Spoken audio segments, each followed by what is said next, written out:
Vamos a abrir nuestras Biblias en el Evangelio de San Lucas. Pero antes de ir al sermón, vamos a encomendarnos al Señor. Padre Celestial, te ruego y te suplico que me ayudes, me fortalezcas, me guíes. Y sobre todo, Señor, ayuda a mis hermanos. Que mi incompetencia no les niegue la gracia de tu voz y de tu dirección, de tu guía, de tu bendita palabra. Que el Santo Espíritu nos ayude en este momento. Y antes de oír tu mensaje, Señor, quiero encomendarte también a mi hermana Angélica Mancilla, recuperándose de su cirugía. Te ruego, Señor, que la ayudes, la fortalezcas y la traigas pronto de nuevo entre nosotros, Señor, que es tu siervo. En el nombre de Cristo Jesús, amén. Amén. Vamos a estar en el capítulo 20 de San Lucas.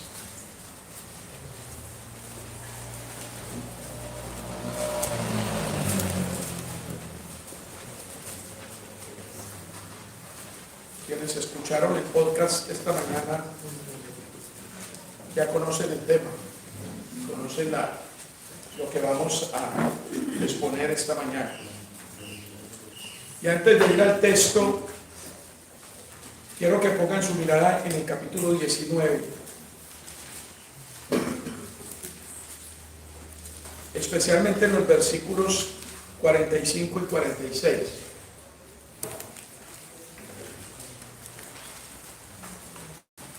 La lucha del Señor Jesucristo con los fariseos, con los escribas, con los sacerdotes, con los saduceos.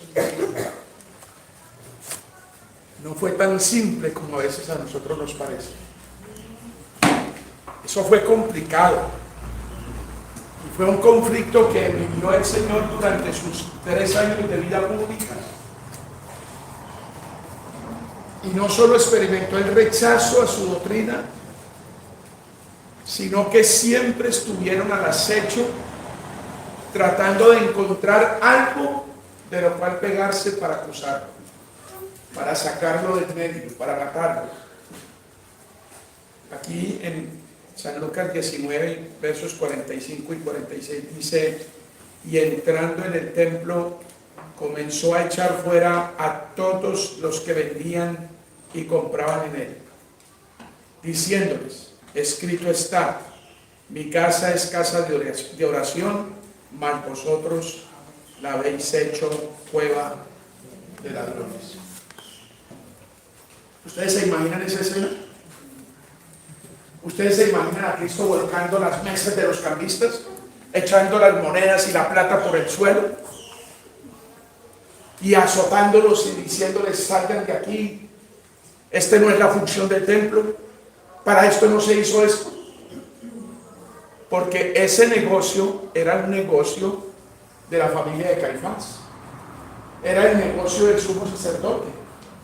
Él encontró una muy buena coyuntura para decir: bueno, la gente tiene que traer los animales para el sacrificio, a veces no los consiguen perfectos como la ley manda, yo se los voy a vender aquí. No tendrán que detenerse en ninguna otra parte, pueden llegar directamente al templo y en el templo consiguen lo que necesitan. Pero resulta que el problema estaba en que el precio era muy, muy por encima de lo que realmente valían las cosas. Era un negocio. Ahora Cristo llega, comienza a cambiar, a tirar la mesa de los cambistas y sacarlos y expulsarlos del templo, y esto colmó la copa, esto llenó la tapa, venía en una relación terrible con los religiosos de la época, y ahora pues ni se diga. Es muy interesante que esto es lo que está causando el problema que nosotros vamos a abordar hoy en este sermón. Ahora en el 20, el versículo 2, dice: y le hablaron diciendo: dinos con qué autoridad haces estas cosas, o quién es el que te ha dado esta autoridad. Si usted está pasando por encima del sumo sacerdote, usted no tiene nada que ver con el templo, usted no es del clero, usted no es del Sanedrín. ¿Qué está haciendo? ¿Quién le dio esta autoridad para que usted expulse a los mercaderes del templo? Ustedes saben que el Señor Jesucristo, en su sabiduría, muchas veces respondió con otra pregunta. Y Él les dice: ¿y ustedes qué opinan? ¿El testimonio de Juan era del cielo o era de los hombres? Los fariseos no eran tontos, los saduceos tampoco, era la gente más preparada de Israel, y comenzaron a especular rápido y a pensar y decir: si contestamos que era del cielo, que era de Dios, pues dice, ¿por qué no le creíste? Y si decimos que era de los hombres, la gente lo tiene por profeta y nos va a echar piedra.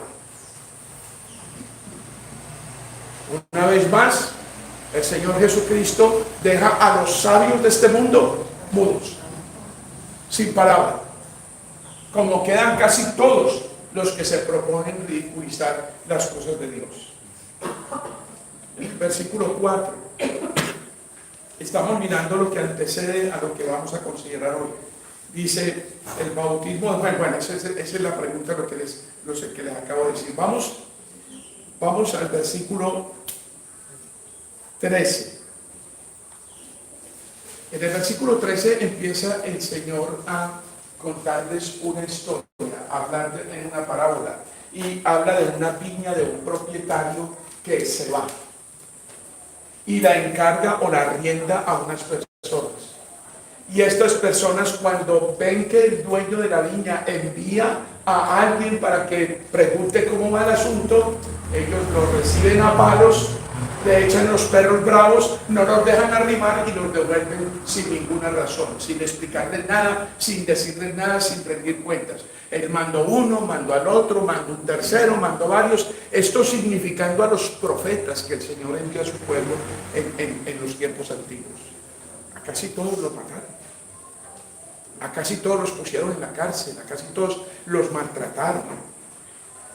La naturaleza nuestra, la naturaleza del hombre, de por sí lo único que quiere es rechazar a Dios. Mostrar una enemistad natural contra Dios, contra el Creador, contra el Salvador. Espero que ese no sea el caso nuestro. Espero que todos los que estamos aquí ya hemos sido reconciliados. Hemos aceptado la propuesta de paz que es en Cristo Jesús. Porque el canto de Navidad, los ángeles, ¿qué fue lo que le dijeron a los pastores cuando abrieron la gloria de Dios para anunciar el nacimiento del Señor? Gloria a Dios en las alturas, y en la tierra, ¿qué? Paz a los hombres. No de buena voluntad, esa es una mala traducción. La buena voluntad es ¿de quién? De Dios. Buena voluntad para todos nosotros. Espero que todos ustedes hayan recibido eso. Estos arrendatarios de la viña del Señor reciben finalmente la visita del Hijo. Y el dueño de la viña dice: yo creo que a mi hijo sí no lo van a maltratar. Yo creo que lo van a recibir, lo van a escuchar, le van a rendir cuentas. Pero sucedió peor que con nosotros, porque lo mataron. Y dijeron: matémoslo para que la heredad sea nuestra. ¿Qué fue lo que Eva en el Edén recibió como propuesta de Satanás? No moriréis, sino que seréis como. Entonces comamos para que lleguemos a ser como Él. Entonces matemos al Hijo para que la heredad sea nuestra, para que nosotros seamos los dueños definitivamente. Y de hecho lo mataron. Ustedes saben por el texto que el Señor, el dueño de la viña, viene, expulsa a estos arrendatarios, los echa y toma a otros para que se beneficien de su vida.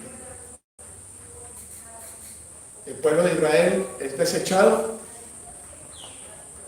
con esperanza, claro está, y los gentiles somos injertados al olivo, porque el Señor quiso que su bendición de redención fuera a todas las naciones.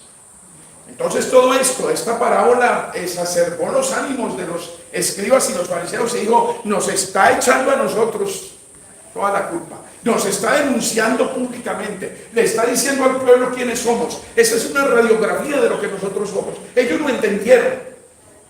La gente siempre es consciente, todos nosotros sabemos cuándo obramos bien y cuándo obramos mal, todos. No me venga con el cuento de que el pastor es que no me di cuenta. No, todos nos damos cuenta. Porque somos seres morales. Estamos hechos a la imagen y semejanza de Dios. Y Dios es un ser moral. Y Él puso conciencia en nosotros. Todos sabemos cuándo estamos obrando bien y cuándo estamos obrando mal. Estos labradores malvados estaban plenamente conscientes de su mala actuación. Entonces, como reacción a eso, ahora sí vamos al versículo 19.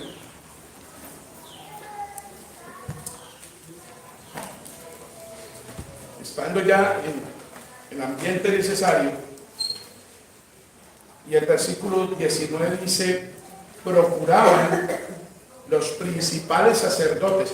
Quiero que noten que el principal tropiezo para el ministerio de Cristo fueron los religiosos, los que se consideraban pueblo de Dios. No hay cosa más difícil que presentarle el evangelio a un religioso. No hay cosa más difícil. Yo por años soñé tener un ministerio entre curas y monjas. Nunca me dejaron acercar ni a la puerta, ni a 1 kilómetro. Algunos de mis compañeros, especialmente uno de Medellín, dice, todavía sacerdote, no sé si se habrá muerto. Dice, Leonel está en el infierno, no tiene salvación, abandonó la iglesia, está condenado. Y esa es su convicción. Y ese no vuelve por aquí, ese no pisa las puertas del convento ni de juntas. No lo dejen entrar. Entonces, lo más difícil es hablar con una persona que tiene ideas religiosas, que tiene convicciones religiosas. Procuraban los principales sacerdotes y los escribas echarle ¿qué? Era todo lo que ellos querían. Era todo lo que procuraban. Se acercaban a Cristo no para recibir de él nada, sino que le querían ¿qué? Echar mano. En aquella hora, porque comprendieron que contra ellos había dicho esta parábola, pero tenían hambre. Ya escucharon ustedes lo que decía en el capítulo 19, ¿no? Versículos 47 y 48, y enseñaba cada día en el templo. Lo extraño es que nunca lo prendieron y él estaba enseñando en el templo todos los días, por los caminos, por las aldeas. Su ministerio era público y enseñaba cada día en el templo, pero los principales sacerdotes, los escribas y los principales del pueblo procuraban ¿qué? Matarlo.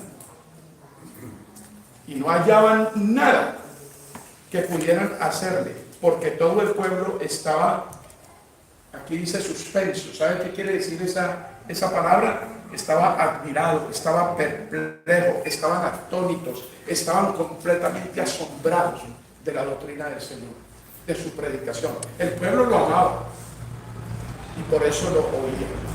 Miren lo que dice otra parte de la escritura ahí en Lucas 21. Lucas 21, versículos 37 y 38. Lucas 21, 37 y 38 dice, y enseñaba de día en el templo, y de noche, saliendo, se estaba en el monte que se llama de los Olivos. Y todo el pueblo venía a él por la mañana para oírle en el templo. Que la entrada triunfal fue hecha intencionalmente. Debían haber muchos testigos, debían haber muchas personas que estaban diciendo, aquí llegó el Mesías.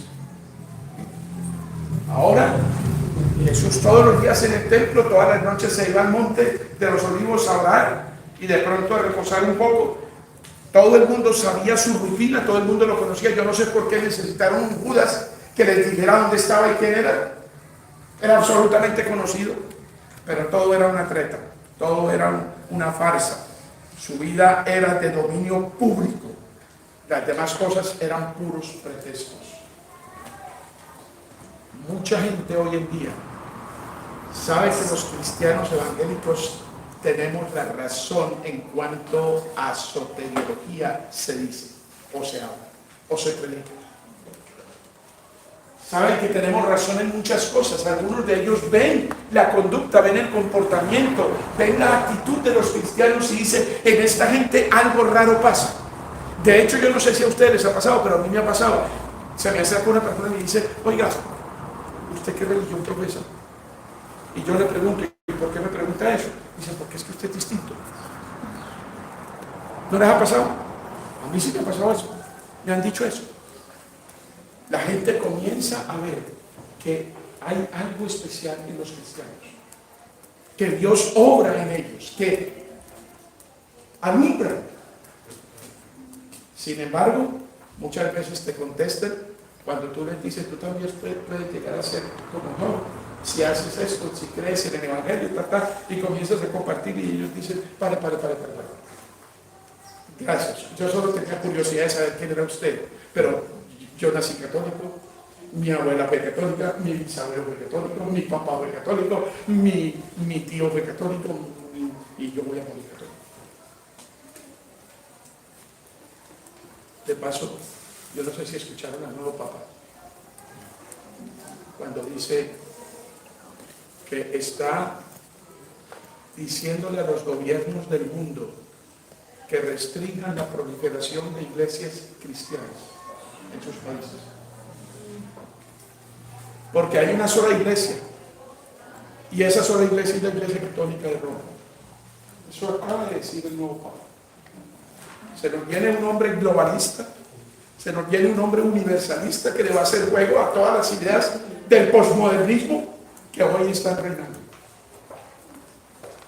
Comencemos a orar, porque no sabemos dónde puede llegar esto. Ahora, Dios disipa cualquier cosa.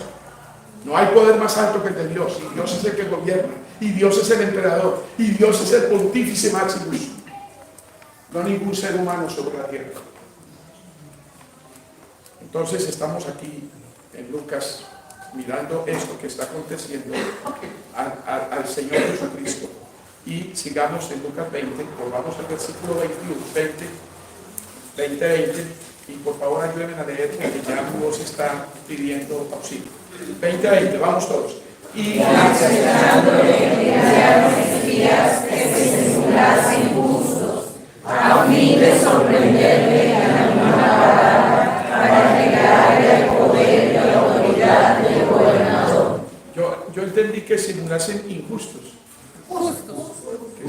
Que simulasen que eran justos, que eran rectos, que eran inocentes, que solamente querían saber las cosas, estaban preguntando muy inocentemente. Pero también quiero que noten que buscaron unas personas, ni siquiera tuvieron ellos el coraje de preguntarlo y de enfrentarlo, sino que le mandaron unas personas, contrataron algunos, unos payasos diríamos hoy en día, para que le formularan la pregunta, pero que la formularan simulando que eran personas muy justas, muy buenas, muy correctas. Pero ¿cuál era el objetivo de esa pregunta tan inocente?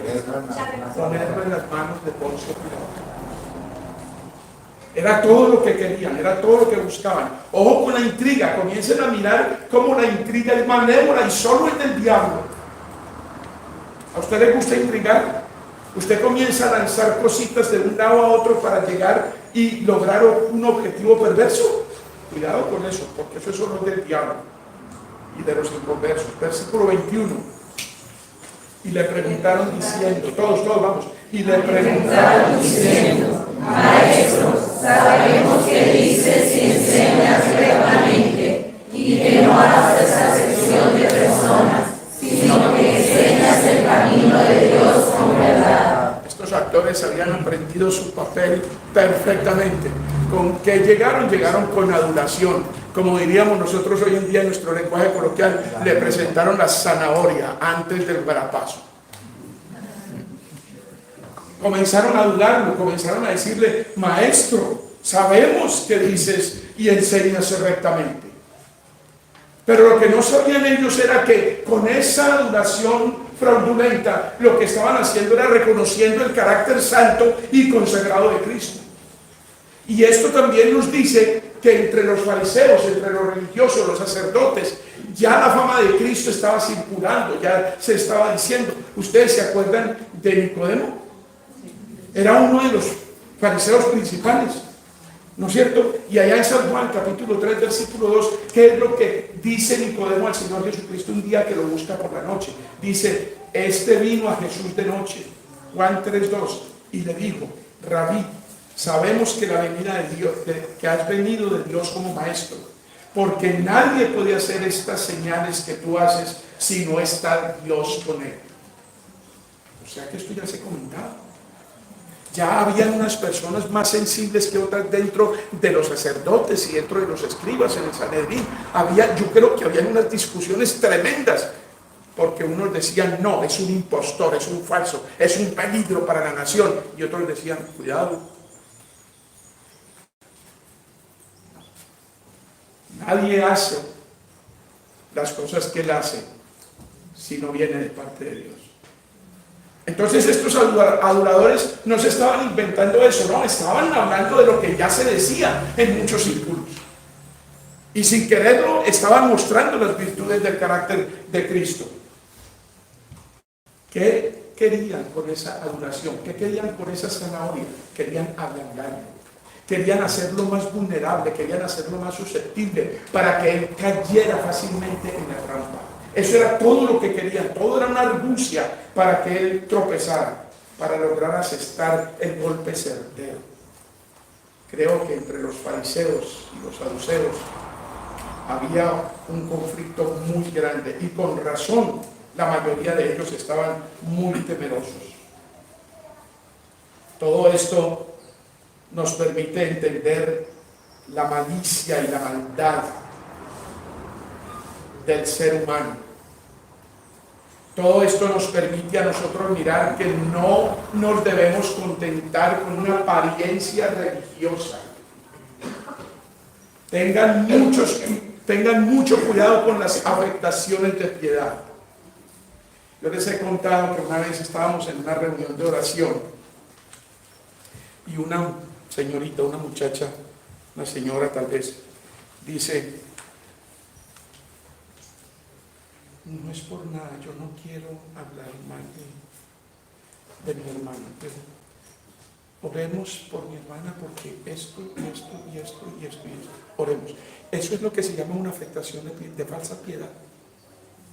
Ella usó la oración, usó el momento para poder decir lo que lo estaba carcomiendo por dentro que tenía que decir.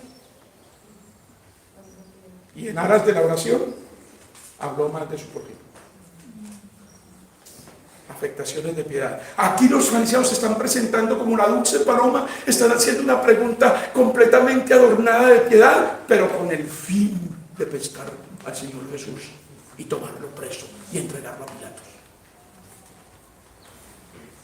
No hay cosa más horrible, pecado más grande que la hipocresía de un religioso. Por eso, mis hermanos, sean auténticos.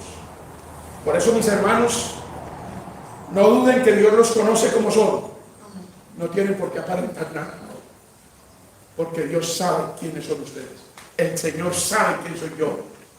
El Señor lo conoce todo. Vayan ahí al versículo 22, en Lucas 20. Viene finalmente entonces, después de la zanahoria, la gran pregunta. La pregunta del millón. ¿Nos es lícito dar tributo a César o no?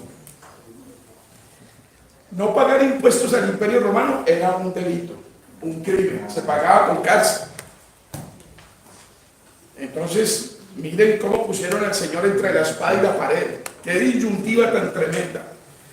Pagar, por otra parte, los impuestos era la cosa más odiosa para los israelitas, especialmente para los religiosos. Porque ellos decían, los religiosos decían, nosotros no tenemos otro Dios sino a Dios. No tenemos por qué pagarle tributo a nadie más sino solamente a Dios. Y es que recuerden que la moneda del tributo al César tenía su imagen.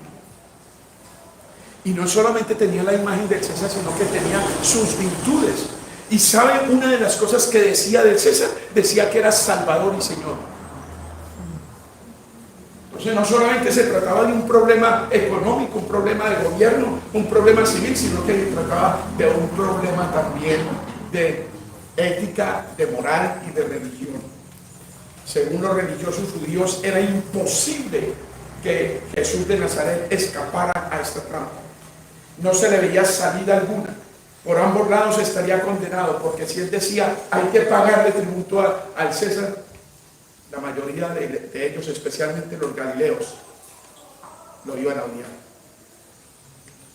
No hubieran podido con eso. Pero como siempre, la respuesta sabia del más sabio de todos los sabios es de admirar. Lucas 20:23 dice: mas él, comprendiendo la astucia de ellos, les dijo: ¿por qué me tentáis? Versículo 24: mostradme la moneda. Ojo con la palabra, yo quiero que tengan en su mente la palabra moneda. ¿Por qué? Porque se trata de una moneda de plata, lo vamos a ver más adelante. Una moneda especial, dedicada al pago del tributo. ¿Y ustedes saben cuánto le dieron a Judas los sacerdotes por entregar a Cristo? 30 monedas de qué? De plata. Bien, ¿de quién tiene la imagen? Otras versiones dicen: ¿de quién tiene la efigie? ¿De quién tiene la imagen y la inscripción? La inscripción es todo lo que decían del César, las virtudes del César. ¿Creías que era Señor y Salvador? Y respondiendo dijeron: de César. Hablemos un poquito de la imagen, de la efigie. Una imagen o representación de una persona. Y los sinónimos de efigie o de imagen es estatua, figura, pintura, retrato, grabado, ícono, etcétera, etcétera. Es imposible que Cristo no conociera la moneda. Es imposible.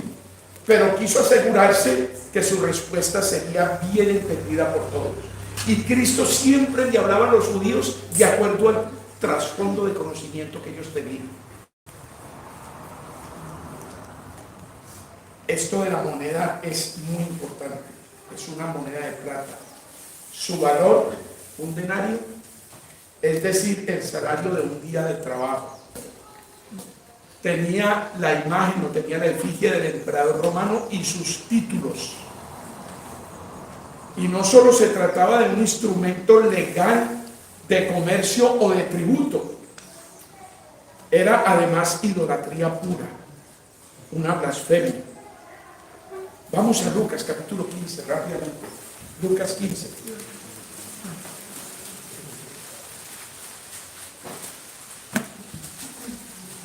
Y el versículo 8.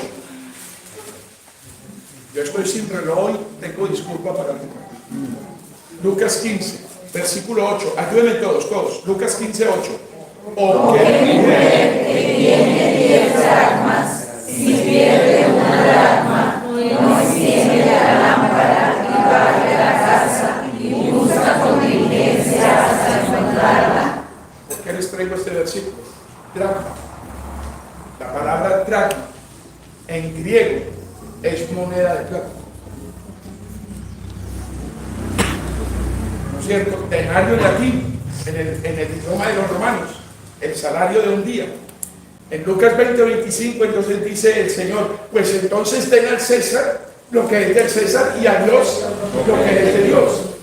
La efigie del César, la figura del César, en la moneda de plata, el denario, y sus frases de alabanza indicaban que la moneda le pertenecía al César. ¿De qué les estaba hablando concretamente el Señor Jesucristo a los hebreos?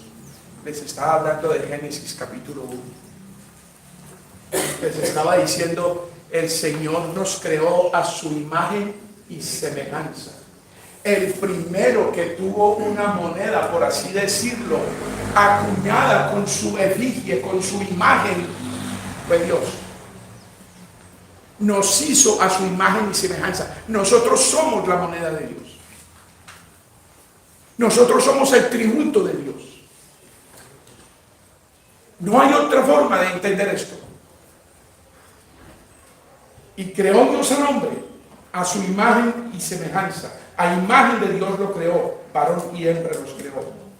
Jesús de Nazaret estaba diciéndole a los religiosos de su época: den al César su efímera moneda, su efímera efigie, su efímera figura, su moneda de plata, pero ofrézcanse ustedes a Dios, porque ustedes son de Dios, fueron hechos a la imagen y semejanza de Dios. Cada vez que mires a tu prójimo, esposos, cada vez que mires a tu esposa y pienses en tu interior que estás viendo la imagen y semejanza de Dios, recuerda que ella y tú le pertenecen. Y que todo tributo debe ser rendido en primer lugar ¿a qué? A Dios, que nos creó. Y no solo nos creó, nos redimió. Los que estuvieron en el taller de mayordomía, somos de Dios por creación y por redención. Le pertenecemos a Él. Por eso cobra sentido Romanos 12:1, cuando dice: por la misericordia de Dios os ruego, hermanos, que presentéis vuestros cuerpos ¿en qué? En sacrificio vivo. Es que ustedes son la imagen de Dios, ustedes se deben a Dios, tienen que rendirle tributo a Dios. Presentad vuestros cuerpos en sacrificio vivo, santo y agradable a Dios. ¿Ese es vuestro culto qué? Y este pensamiento necesariamente tenemos que completarlo con otra cita bíblica. Yo siempre me esparramo, ¿no? Pero espero que Dios nos ayude y nos diga algo. Primera de Corintios 6, versos 19 y 20. Por favor, me ayudan con el 19, me ayudan con el 19. Primera de Corintios 6, 19, 30 segundos para encontrar 25, 26, 27, 28. Primera de Corintios 6, 19. 6, 19. ¿Estamos? ¿Ya? Todos, vamos. Hoy ignoráis que vuestro cuerpo es templo del Espíritu Santo, el cual está en vosotros, el cual tenéis de Dios y que no sois vuestros. Ahora, nuestra imagen y semejanza con Dios no es física. Dios no tiene cuerpo. Dios no tiene forma. Es espíritu puro. La semejanza que nosotros tenemos con Dios es nuestro espíritu, nuestra alma. Son las emociones, son los sentimientos, es la voluntad, es el ser moral, es la inteligencia, es el espíritu. Pero, ¿en dónde está eso? ¿Dónde reposa eso? En el cuerpo. Y vamos a leer el siguiente versículo porque ahí nos completa la idea muy bien, el versículo 20. Vamos todos. Porque habéis sido comprados por precio. Glorificad pues a Dios en nuestro cuerpo y en nuestro espíritu, los cuales son de Dios. ¿Por qué? Porque Él los creó. Porque Él nos hizo a su imagen y semejanza. Porque si tenemos su imagen y semejanza significa que le pertenecemos y que somos tributo para Él. Hermanos, el cristianismo es precioso, la fe bíblica es preciosa, solo tenemos que vivirla, nada más, y todo conforme a qué? A las Escrituras. No me cansaré y me voy a morir con ese lema: enamórense de la Biblia, enamórense de la Biblia, por torpes que seamos, por sencillos, por elementales que seamos, el poder de la Escritura transformará tu vida.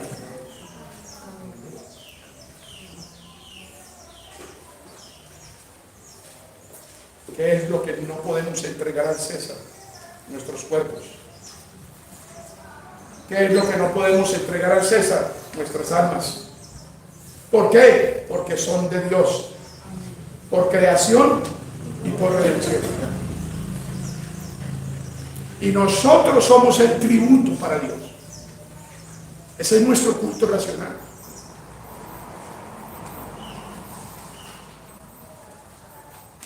Este pasaje de la Escritura en Lucas termina muy bien, versículo 26, 20-26, Lucas 20-26, termina muy bien. Como siempre, el Señor le tapa la boca a los sabios de este mundo. porque al Padre le ha complacido dar el reino a los humildes, a los sencillos, a los pequeños. Versículo 26, todos, vamos, acompáñenme. Y no pudieron sorprenderle en palabra alguna delante del pueblo, sino que maravillados de su respuesta callaron. Ustedes saben que los fariseos estaban muy metidos en política, ¿no? Les encantaba. Y eran prácticamente los que movían los hilos de la política en Israel. Pero los saduceos eran como unos ateos pragmáticos, prácticos, ¿no? Ellos sabían era manejar el dinero, las arcas del Estado, lo que les convenía en las negociaciones con el imperio. La espiritualidad estaba por allá en otro lado. Aquí lo que necesitamos es plata, decían ellos. Y si peleamos con el imperio, corremos riesgos. Entonces ellos mantenían muy conciliados con el imperio romano. Y cuando vieron que los fariseos habían sido callados públicamente por el Señor Jesucristo, entran ellos. Y eso nos toca en el próximo sermón. Pero los saduceos eran una plaga, era una clase de personas que no creían en nada espiritual. Ellos se daban el lujo de decir: no hay ángeles, no hay cielo, no hay resurrección. ¿Cómo así? Aquí lo que importa es esta vida, vea, vívala bien. Materialistas prácticos, como muchos hoy en día. Dicen: ¿y para qué te matas? Si te mueres, ¿y qué? Ahí quedó todo. Ahí se acabó todo.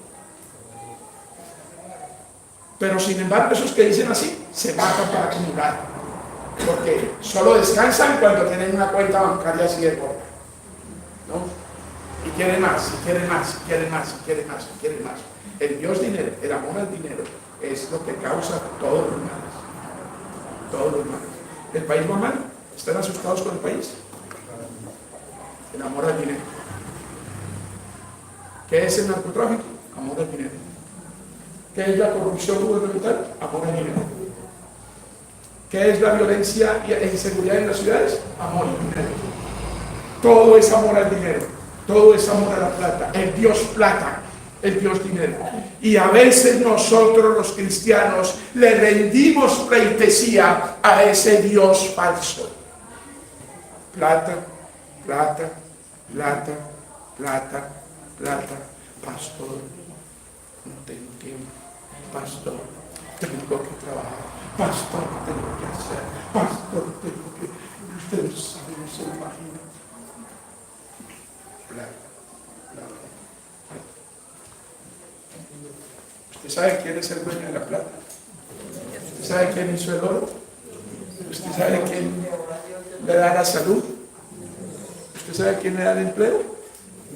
No es el concejal, es Dios. Y cuando Dios dice no más, es no más. Porque Dios da y Dios ¿qué? Ya. Así tenga una palanca de corta, así transporta. Entonces, mis hermanos, dad al César lo que es del César. Pero saben una cosa, no se vayan de aquí sin pensar en esto. ¿Ustedes son de quién? De Dios. ¿De quién? De Dios. No tenemos micrófonos. ¿De quién? De Dios. Que se oiga bien ahí en esa cosa. Y si ustedes son de Dios, ¿el tributo es para quién? Para Dios. Amén. Si entendemos eso, con la ayuda de Dios y de su palabra, ¿por qué temer? ¿Por qué ir con miedo en la vida? Que el Señor nos ayude. Padre Celestial, muchísimas gracias por tu palabra. Gracias por el consuelo que nos da tu palabra. Gracias, Señor, porque podemos juntarnos para adorar juntos, para recibir tu mensaje juntos, para que podamos crecer juntos. Padre, te suplico y te ruego que a cada uno de los que están aquí, a cada uno de los niños que están en escuela dominical en este momento, en Sarapuna, oh Dios, llenes con tu gracia y tu paz. y no les falte, Señor, con lo necesario nunca, pero sobre todo que aprendamos que nosotros somos tu tributo, que nosotros somos tuyos por creación y por redención, y que no hay razón de vivir si no es vivir para ti. En el nombre de Cristo Jesús.